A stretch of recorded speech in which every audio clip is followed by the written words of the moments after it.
Hi dear friends. ನಾನೊಬ್ಬಳೇ ಒಂದು ಸಲ ಕೋಣೆಯಲ್ಲಿ ಮಲಗಿರುವಾಗ ಯೋಚನೆ ಮಾಡ್ತಿದ್ದೆ, ಈ ಲೋಕದಲ್ಲಿ ಹೇಗಪ್ಪ ಬದುಕಬೇಕು ಅಂತ. ಅದಕ್ಕೆ ಗೋಡೆ ಹೇಳಿತು, ಏನೇ ಕಷ್ಟ ಬಂದರೂ ನನ್ನ ಹಾಗೆ ಬಲವಾಗಿ ನಿಂತುಕೋ ಅಂತ. ಗಡಿಯಾರ ಸಮಯವನ್ನು ಸುಮ್ಮನೆ ಕಳೆಯಬೇಡ, ಏಕೆಂದರೆ ಒಮ್ಮೆ ಕಳೆದು ಹೋದ ಸಮಯ ಪುನಃ ಬರೋದಿಲ್ಲ ಅಂತ ಹೇಳ್ತು. ಕಿಟಕಿ ಹೇಳ್ತು, ಹೊರಗೆ ನೋಡು, ಪ್ರಪಂಚ ಎಷ್ಟು ವಿಶಾಲವಾಗಿದೆ, ನಿನ್ನ ಆಲೋಚನೆಯು ಹಾಗೆ ವಿಶಾಲವಾಗಿರಲಿ ಅಂತ.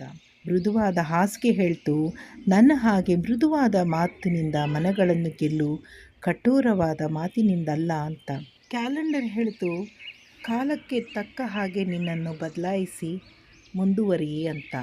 ದಿಂಬು ಹೇಳ್ತು, ನಾನು ಕೊಡುವ ಆಸರೆಯಂತೆ ನೀನು ಆಸರೆಯಾಗಿರು, ಯಾರ ಮೇಲೂ ಆಶ್ರಿತಳಾಗಬೇಡ ಅಂತ. ಬಾಗಿಲು ಹೇಳ್ತು, ದುಃಖವಾದಾಗ ಯಾರ ಮುಂದೇನೂ ಅಳಬೇಡ ಅಂತ. ಮನೆಯ ಟಾಪ್ ಸೀಲಿಂಗ್ ಹೇಳ್ತು, ಗುರಿ ಯಾವಾಗಲೂ ಎತ್ತರವಾಗಿರಲಿ ಅಂತ.